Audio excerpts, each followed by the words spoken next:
So hello everyone, this is Shaundra Toy, one of our TEDx speakers that will be performing in the spring, our spring event.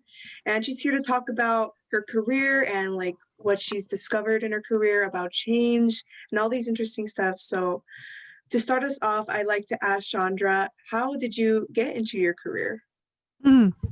Well, that's an interesting question because I work in print. The print industry is like the Hotel California. You can check out, but you can never leave. And it's really quite true. I mean, a lot of us grew up in the industry. I started in high school, and it's been a fantastic career. And I think the thing that's most fascinating about it is that it's constantly changing. So I really enjoyed that part of it. But I went to school and changed my major like 5 times, everything from criminal justice to philosophy. And all of it's been great in terms of, moving through the industry itself. There's always something that you can apply. But i- it's not been like a single linear trajectory. It's sort of bounced around with what felt good and what piqued my interest at the time, and I've enjoyed it. And just a little bit about my career. I mean, I spent 10 years in print production, and then I ended up working for a startup that was based in Vancouver, Canada, Creo, and that was a fantastic experience. Got a little spoiled there because later on, as we went through a few different mergers, eventually Kodak took over. And Eastman Kodak is a very big, somewhat bureaucratic company in comparison to a startup, which, you can just call somebody up, and there's only 700 of us when I started at Creo, and we're over, thousands and thousands at Kodak. Um, Kodak was an interesting journey too, because we spent a lot of time in professional services and developing portfolios around color and quality and automation. And after that ran its course, I was looking for something that was more in the project management area with kind of a global supply chain exposure. And I found that when I went to work at X-Rite Pantone for a couple of years and worked with some really great big name brands, helping them with print quality protocols and rolling them out globally. And so today I'm working for Screen Americas, which is a inkjet, high-speed inkjet manufacturer. That's part of their business. They do a lot of other things too, based out of Kyoto, Japan. And I work with the sales team. And the fascinating thing for me is this merge of high-speed ink print technology um, with big data and all of the information that it takes to drive and make those campaigns effective in the marketing place. So that's me in a nutshell. Well, that's a really fantastic story, especially how your career has gone through so many different changes. Speaking of change, I think in your role and your position that you always have to talk about change.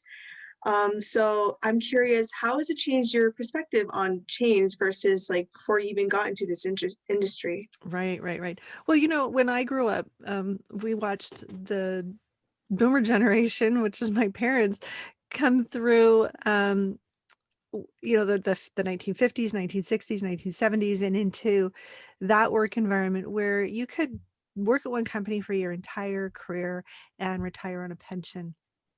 And right about the time I entered the workforce, we saw the transition away from pensions and into 401ks. And the amount of change that you can expect today is probably 3 to 5 different major job changes throughout your career. And I would probably posit that's sped up since I remember hearing that spec a few years back.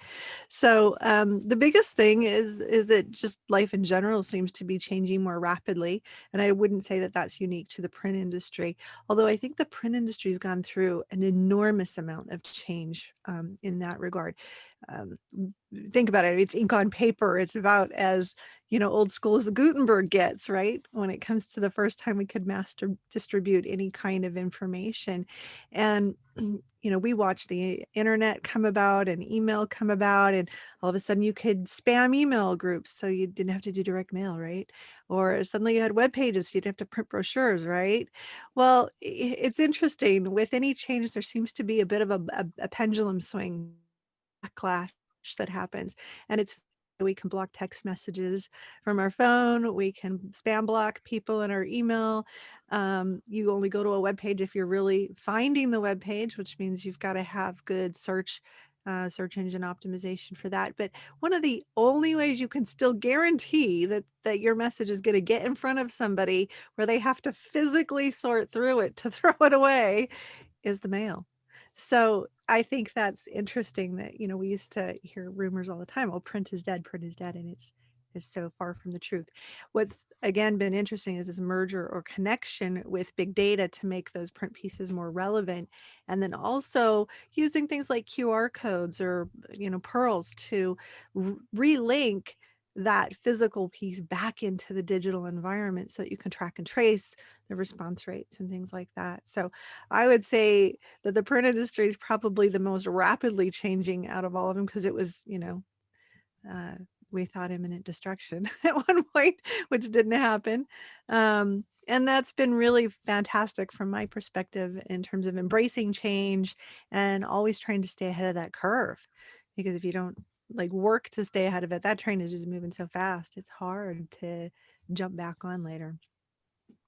Yeah, it's all very interesting. I think everyone can agree that we kind of, how you say, just kind of neglect the print industry in terms of like we don't really realize how much of an impact it has on our world and how much it has changed even in a digital environment.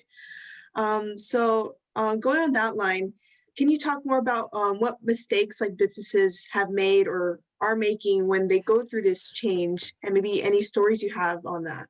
Yeah, absolutely. So change is inevitable, and how a company deals with change usually has a lot to do with their corporate culture. Oftentimes, what happens is they'll engage their upper hierarchy of leadership.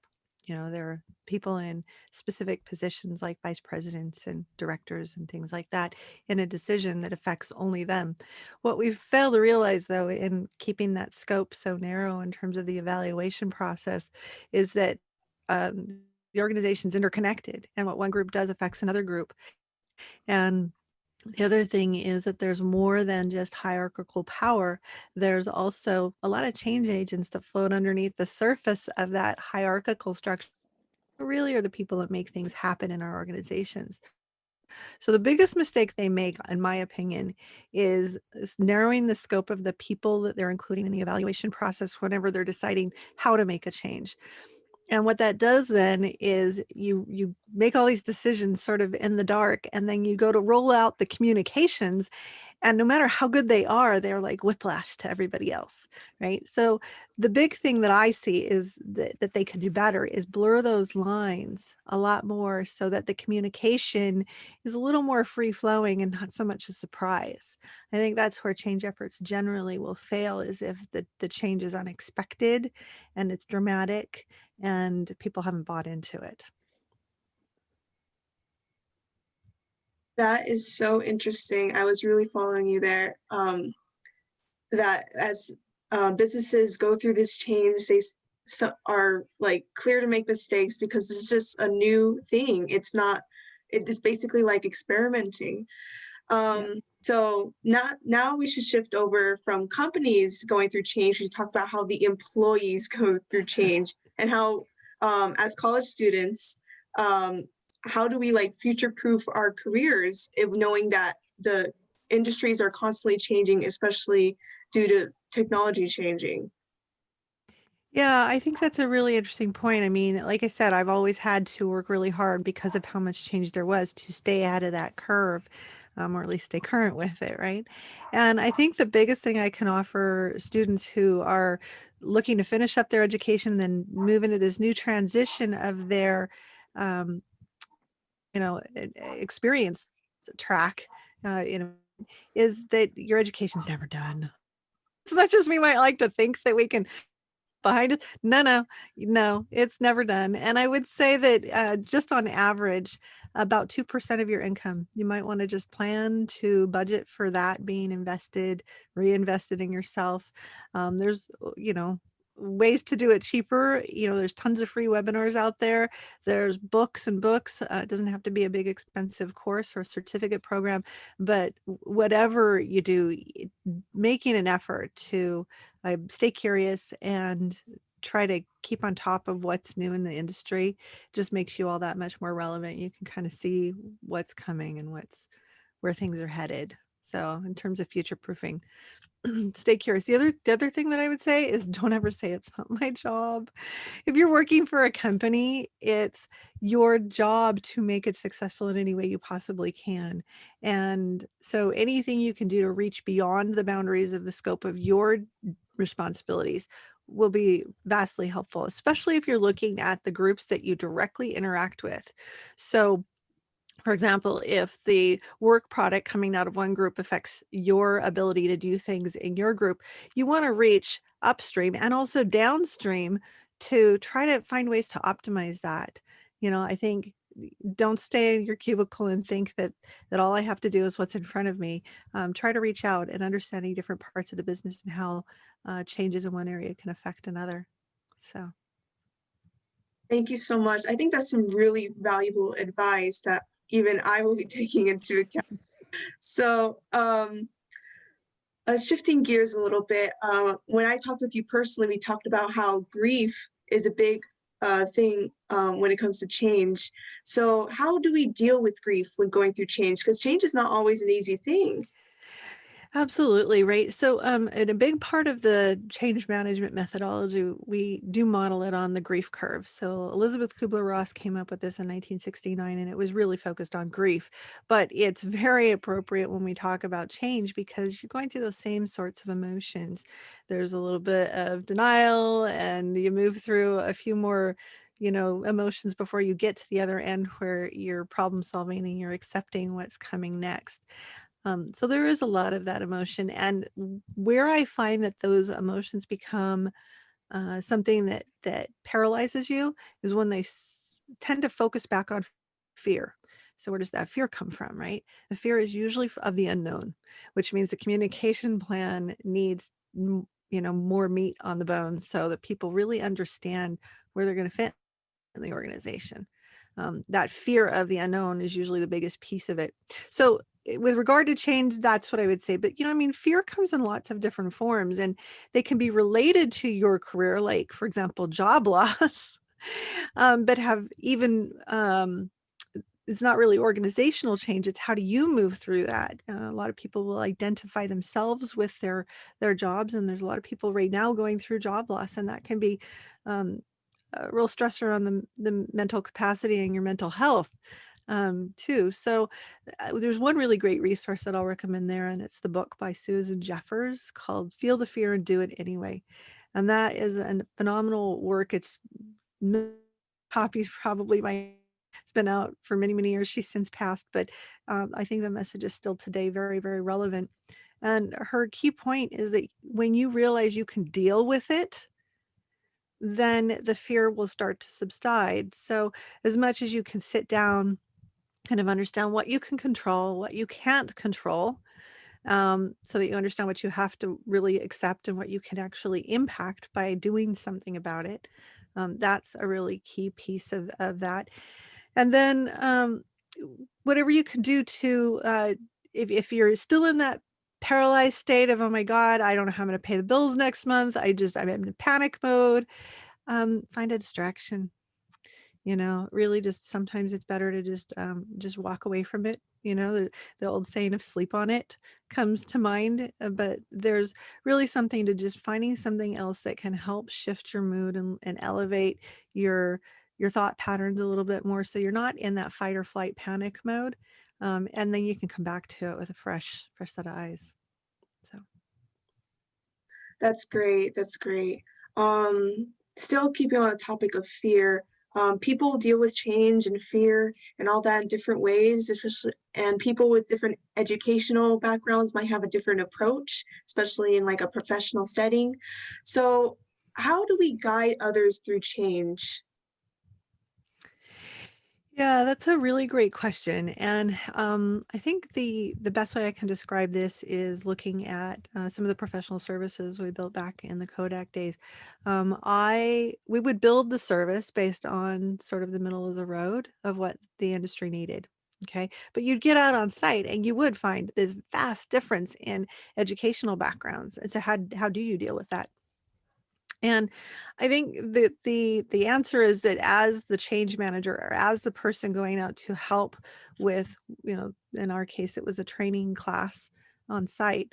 Um, you really have to be able to shift and adjust on the fly because there's no point in trying to teach to a standard curriculum if the foundation isn't there. So you have to stop and back up, and sometimes that means maybe not going as deep as you would with somebody who's totally advanced, and the class might just be a refresher course for them. And all they need is to just be pointed in the right direction. So I would say that change managers need to be skilled in being able to adjust, and I would also say that, a lot of the field folks that are out there delivering on-site training for equipment or services and that, this is a skill that I think is absolutely critical to success because everybody is at a different level and they're going to understand it a little bit differently. So just being able to adjust when you're moving people through it and recognize that they're all going to be at different places to begin with too, right? Yeah, I think that speaks true. I think everyone kind of has deals with things in different ways, and we really have to learn how to adjust and it just keep everyone in consideration, especially when you're a manager. Yeah. So this kind of dials it back a little bit to what we were talking about earlier about companies as a whole, but this could include the employees, the managers, just everyone, because they all contribute to the company. How do they Yeah. deal with rapid growth? When it comes to technology or anything, it doesn't necessarily have to be about change, but just how do they navigate that? Yeah, And does it that's a ever become overwhelming? Oh yeah, for sure it does. So, um, so I'll give you a couple of story examples that come to mind. So rapid growth, if I look at the industry, back when I was in school myself, I took a class on economics, and one of the case studies that we had to do for a paper was actually on we had to pick a company and look at their stock and try to figure out what made them tick, like what made their stock go up, what made their stock go down. And one of the companies we had picked was Starbucks. And the fascinating thing about that little case study was that their store openings seemed to be directly related to their stock price. Now, maybe that's just a correlation and maybe there's not a direct cause and effect going on there, but it was interesting to us. So we went back and we looked at years and years of data to see, and it seemed to track pretty well. Funny enough, I ended up on a plane to Seattle just to go visit a customer, and of course that's where they're headquartered, and ended up sitting right next to their IT guy on the flight up there, and we had this fantastic conversation about the information we dug on. He's, oh yeah, sure, sure. Or we'll cannibalize one store across the street to open another. Um, and so one of the things that I was asking him is, how do you keep up with that? And his key takeaway was that it's all about having the infrastructure, the backbone to do it, which boils down to IT. So having a good IT backbone to scale up or scale down is first off really important. But then you've also got other things to factor in, like human resources, right? You have to be able to train people quickly. Another story I'll tell you: when I was working for another company, we used to create playbooks. Playbooks were sort of like document how you do your job. And at first I thought, well, geez, I know why I'm doing my job. Why do I have to document it?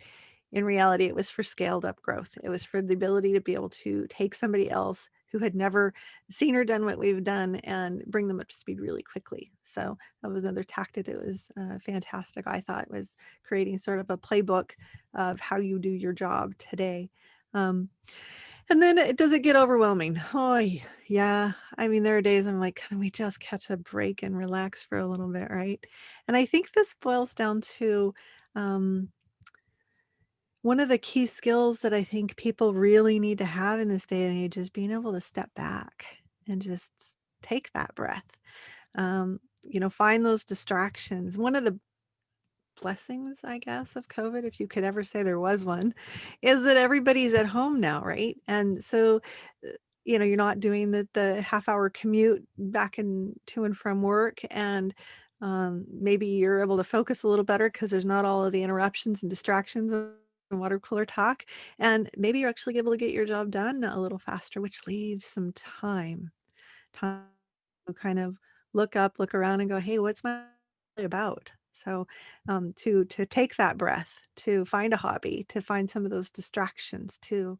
So I think in a lot of ways, we couldn't be more lucky to have a little bit of that right now. It's unfortunate how we're having it, but I think that there's something to that. Another thing that backs that up, though, is if we look at Europe. Europe, we used to joke all the time when I was at this global company, we come together for our company-wide meetings. Europe's on vacation again. Yeah, they are. They're on vacation quite a bit. They kind of look at our 2 weeks. That's fairly standard here in the US and go, my God, how do even coming from Canada, I remember some of my friends commenting, because they would in Canada typically have 1 3-day weekend a month, where here we don't. Another thing to look at is 20 years ago when I worked for Creo, they had 6 months of maternity leave in Canada, and that's since been up to a year and added paternity leave on top of it. I think we've got some catching up to do in the US in terms of prioritizing life and the way that we balance it and the way they structure it. And I'll just make this last comment. It was interesting to know that Europe was just as, functional as the US. They're just working smarter, not harder. So there you go. Wow, that is super interesting. Especially, I didn't know there were so many differences. And now that you pointed out, like you're right, the U.S. does have some catching up to do. I agree, and I also love your positive outlook on this whole COVID situation. I think that's a really perspective we need right now. So right now, I guess we can open it up to the Q&A if Salim and Daniel have any questions. I had a question. Yeah. So my question is, I was curious as to what was your first impression, or how did you first get into professional public speaking? What was your first example or experience with it? Well, that's interesting. I sort of fell into it. I had mentioned that I put together a lot of the portfolio services for Kodak, but I also started delivering them in my earlier days and then moved into more of that portfolio manager role as the bankruptcy sort of had the company imploding and you'd put more hats on. So as I was out in the field and working with customers, a lot of it was based on training material. And so I had to know the material really well and be able to kind of answer questions on the cuff and talk to large groups. Sometimes I'd walk in and it'd be 3 people. Sometimes I'd walk in and they have a full theater set up with 20 to 30 people. So that just, nature of having to do it pretty regularly, I got very and as we started to work with user associations, it was larger groups and more conference style speaking. And that turned into just doing that more often with different peer groups and other industry organizations too. And I love it. It's a lot of fun. My favorite part about speaking actually is watching light bulbs go on. Like when I can share a bit of information that makes somebody think a little bit differently or helps them in their role, that just brings me a lot of joy personally and satisfaction to see them look at something a little differently and have a different perspective because of what I've shared. And then let's see, most recently, I decided that I enjoyed it so much. COVID, here we go with COVID. Um, There's another twist to this too. I have a PMP certification, and so trying to keep my professional development units up. I'm a glutton for punishment, and decided I'm gonna get this other. Well, it was study, and I know myself, and I thought, well, to try to find a way to set a really strong milestone that I have to hit. So I signed up to turn around and teach a course on it for the PMI. The advanced technical seminars that they do at the Project Management Institute.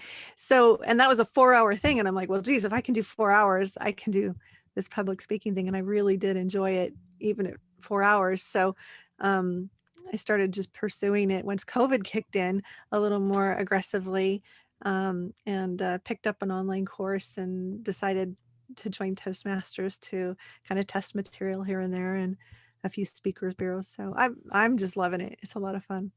I love talking. Awesome. Thank you. Yeah, so I'll have a different question. Yeah.